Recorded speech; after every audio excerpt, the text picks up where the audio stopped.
Welcome in and welcome back. We are here for episode 6 of Ask Adrian Anything. I had to check, double check, and triple check that because I just shot on Strip Cover Lit episode 6 of the Weekly Reader, so I wanted to make sure I wasn't just imagining the coincidence. But we have at least 2 questions, possibly time for a third today. Miriam asks, what is one thing you're interested in that might surprise people? I don't know that there is any room left to be surprised by my interests. My interests are myriad. Anything you want to talk about, I'm probably pretty interested, if for no other reason than I believe that through serendipity alone, basically anything you know or learn can be used in some facet of life that would benefit you in some way.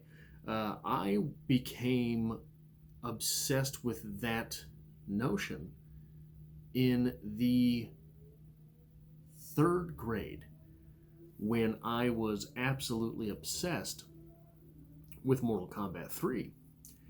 And Mortal Kombat 3 used the slogan, "There is no knowledge that is not power."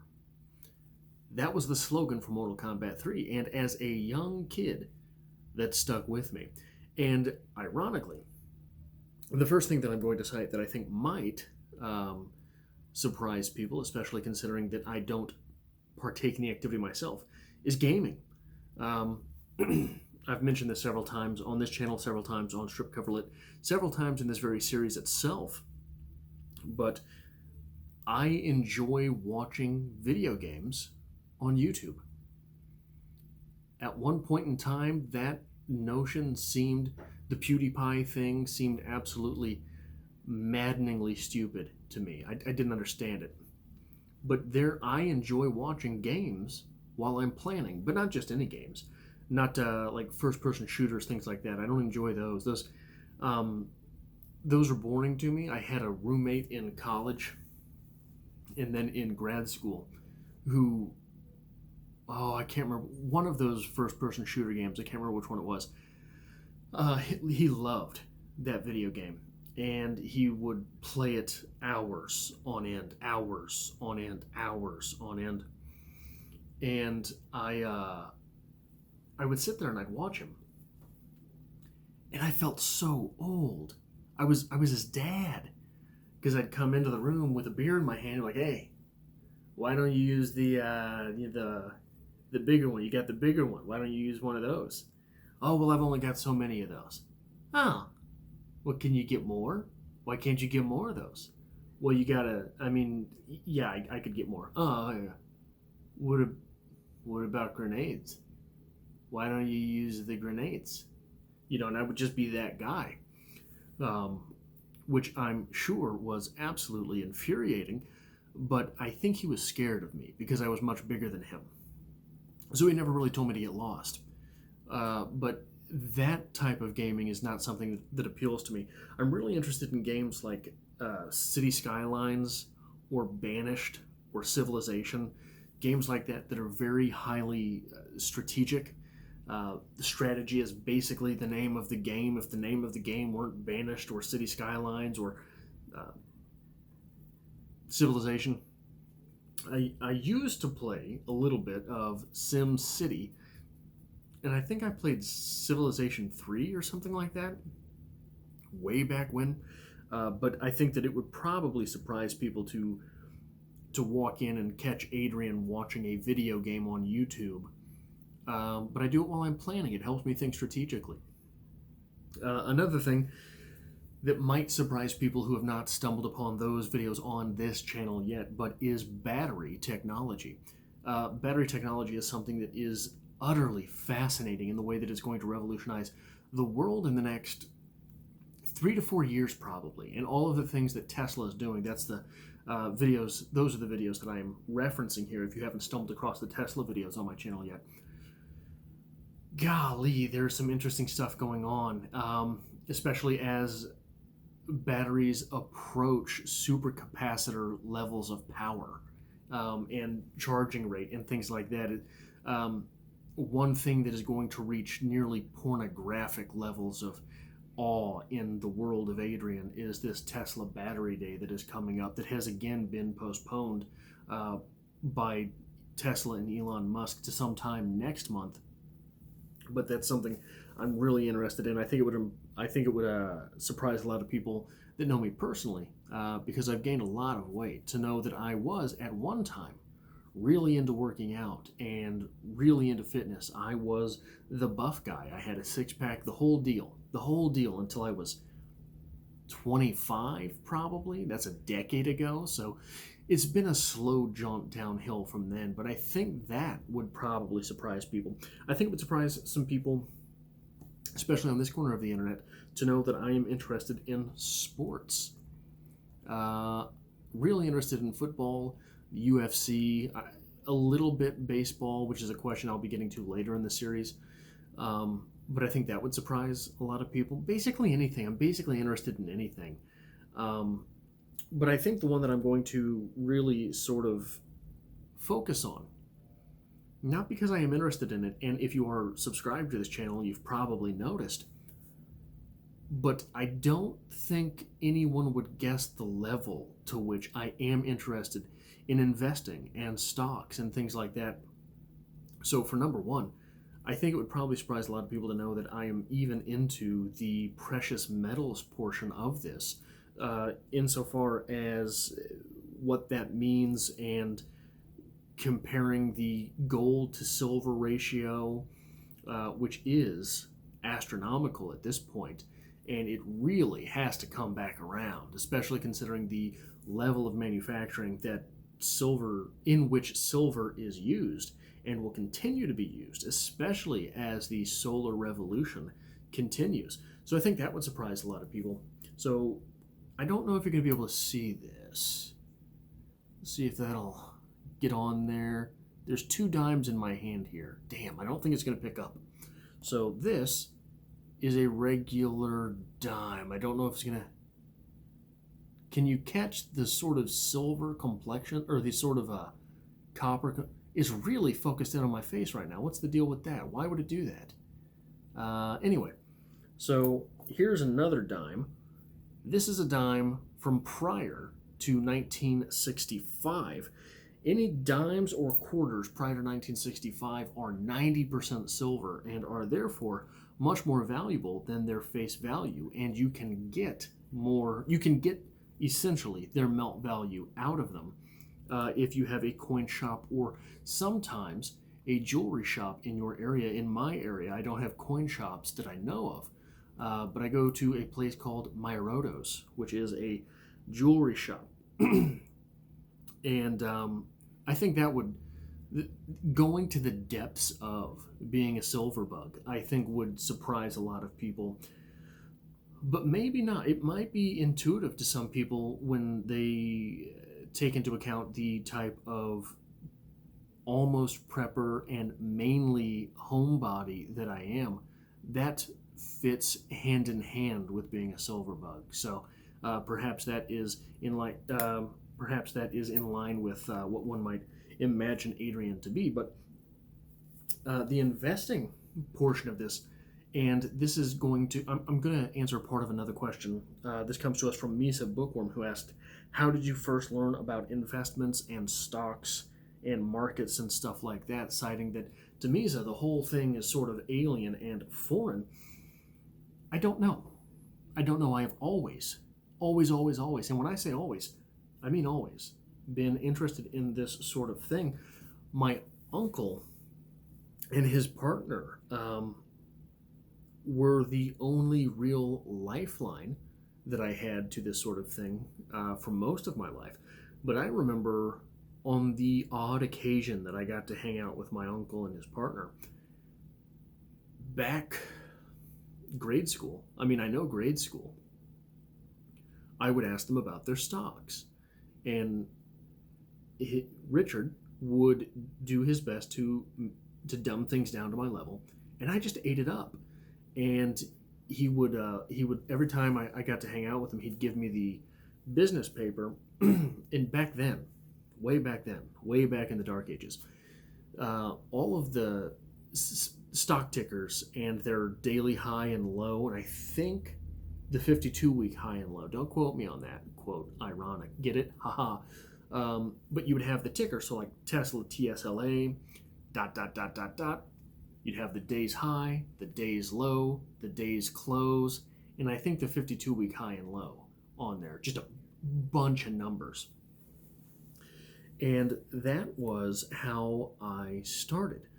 And basically, like anything, I mean, you just sort of had to teach yourself as you go, pick up different tools of the trade and terms and terminologies and all of these sorts of things. But so this book here, The 100 Best Stocks of 2018, I had, until recently, I had this entire series going back to 2011 or 2012. I think it was 2011. Recently got rid of them just because of clearing out space, things like that. These are old now. Even this one, I mean, this came out in 2017 because it is for 2018. But I think it would surprise perhaps a lot of people to know that 60% of the videos that I watch on YouTube are in the investing community, are in the Silverbug community, or in the Tesla community, which is an investment of mine. So most of the YouTubing that I do circles around investing. If you have happened upon those videos on my channel, I appreciate it for one. But number two, it's something I've always wanted to do. Back in 2006, I started watching Jim Cramer and really sort of thinking, I could do that. I could do that. Especially with how often the guy is wrong about things. But I think he is undervalued. I really do think that he catches too much slack for the things, the opinions he puts out there and things like that.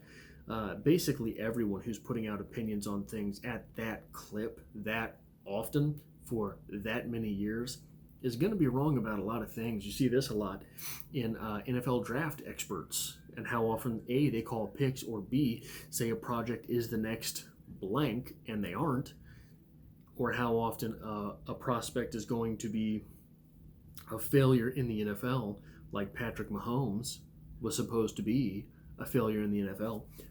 So I think that it would probably surprise most people to hear that.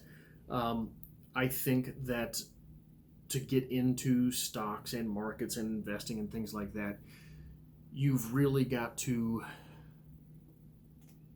pick a point, pick an entry point, and just go.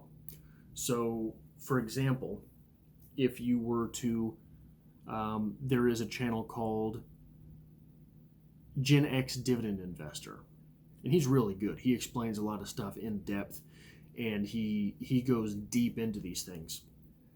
And he recently had a very heartfelt video that put out a lot of personal information on him, and just a real eye-opening story. And if you go over there and you subscribe, tell him I sent you. He has no idea who I am, but he goes into depth. And basically what I would suggest, if this is something that you wish to get into, is to pick a channel and a video, or pick a book, or if one of your local newspapers still has a business page. A lot of newspapers don't have a business page anymore. That's how goddamn old I am. Pick something and go. Or, so there's a real good website, Yahoo, I know, outdated, but Yahoo Finance is one of the best websites that there is, just for picking up stocks and going in depth into them. There is a wealth of information on Yahoo Finance. But what I would suggest is to go and just click around and learn little bits as you go. And to learn the difference between stocks and bonds and mutual funds and all of those vehicles for investing. If you want to convince yourself that investing is a good idea, YouTube the term power of 7 or the rule of 72 and watch those videos. That type of thinking is absolutely vital to understanding what it is that the stock market is all about. And understanding while and whereas growth investing is certainly foreboding, but also certainly alluring. good old-fashioned dividend investing and making the safe play are absolutely vital.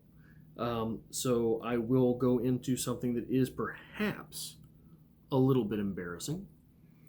Another question at one point on one of these videos was whether or not I watch baseball. And I'm going to get around to that question as well. But the 2015 Royals got me back in to investing and preparation. It's a little bit of an embarrassing thing to talk about. That's a weird thing, right? The 2015 Royals. But the way it happened was that at that time I had very little money, scraping by trying to make these gargantuan student loan payments, paying my rent, paying insurance, paying all the things, buying food, right? And my wages at the time were just scraping me by. But watching the 2015 Royals and seeing that every game, they just did the little things as conservatively as possible. Hit a single, get on base. The next guy will hit a single and move you to second. The next guy will hit a single and bring the guy on second home. And all of these little things, and just noticing bit by bit and piece by piece. The 2015 Royals did not have a gargantuan payroll, but they won the World Series with the power of every day. And it really sort of made me focus on things that I am doing. I blow a lot of money when I do not take my lunch to work. I just spend gobs of money on terrible food, which is bad for me and extremely expensive. So, if I make those good decisions instead and I bring my lunch to work, I could save $30, $40 a week. How simple is that? So with $30 or $40 a week doesn't sound like a lot. It's $120 a month, which doesn't sound like a lot. But it is $1,300 a year, a little over $1,200 a year. Or no, $1,400 a year, right? So when you look at it that way, making those small decisions correctly adds up over time. So with that $1,200, $1,300, $1,400 a year, if you turn that into investments and you get 8% a year, which is that's matching the market. You might not, but some years you might get better. You match the market, and I'm 34, 35, get that money invested and earn 8% a year on it for 30 years until I retire. That $1,200 becomes a lot more. That $1,400 becomes a lot more than $1,400. And it was just one of those eye-opening sorts of things. And then I started thinking, well, with that sort of financial mindset, if you start compounding that into, I do 50 push-ups a day, I do 50 crunches a day, on top of working out, when it's on top of working out, and when I'm not working out that day, I'm still doing them. Well, those things compound too. So, on these things, the idea that sports transcends sports into everyday life, that's one of the examples in my life where it has. But yeah, I think it would surprise a lot of people the level to which I am into investing. Throwing in a third question here, this question comes to us from John Galt. Working the night shift, on your days off, do you keep the schedule? Yes, I do. Yes, I do. I think it is absolutely essential to maintaining sanity. If you are working night shift, to maintain the night shift on your days off. That's why I do not recommend night shift for people who are in relationships. I don't recommend night shift for people who have children. I do not recommend night shift for anyone who does not have a pretty ample amount of discipline. Because you have to tell yourself this is when you're going to bed. And if you don't, and you slip one day, you'll slip the next and the next and the next. And all of a sudden, on your weekend, sure would be nice to go to Starbucks and If I'm going to Starbucks, I'd like to make a whole run of it. I could use a new pair of shoes and get my hair cut, yada, yada, yada. Well, at that point, you have to be up during the day. You can't work night shift at that point. You can't keep your night schedule at that point when you got all these different errands to run, can you? You can't. Basically, when you work the night shift, you wake up and you've got one decision. So if I wake up, it's at 4, 5, 6, depending, I get to make one decision and go to get my hair cut, or go to Starbucks, or go get a book, or go do one thing. And then you got to go to work. So I think that I do keep the overnight schedule. And I think that it has been good for me. And I think it's really made me double down on a lot of my discipline. And I think that's a good thing. But yeah, I do keep my night shift schedule on my days off. And it has helped me also. Nothing's open in Kansas City basically after 10 o'clock. So I come home and I do my work. And it has been fruitful for me. Here I am launching a second channel, doing, hopefully, look, here's my goal, guys. You've noticed I've put up a lot of videos recently. I'm hoping, I'm not going to say it that way. I'm going to. God damn it. I've got discipline. I'm going to post 31 videos in the 31 days of this month, and we're going to see how that has gone, and we'll see how many videos end up coming in the future. I don't want to simply make this an Ask Me Anything channel. I do like this series, and I hope that you ask questions in the comment section. But I want to get back to doing movie reviews. I want to continue the Weekly Investor. I want to continue the Popcorn Weekly Movie News feature. I want to get into more Tesla videos. I know none of you like them or watch them, but that's fine. That's fine. It's for me. This is for me. I want to get back to doing workout vlogs and things like that. So yeah, that is it for this episode of Ask Adrian Anything. If you have any questions for future episodes of Ask Adrian Anything, and I implore you, please ask questions. Go ahead and leave those in the comments section below. And I hope to see you back here tomorrow, because there will be another video. I don't know right now or yet what it will be, but come back tomorrow.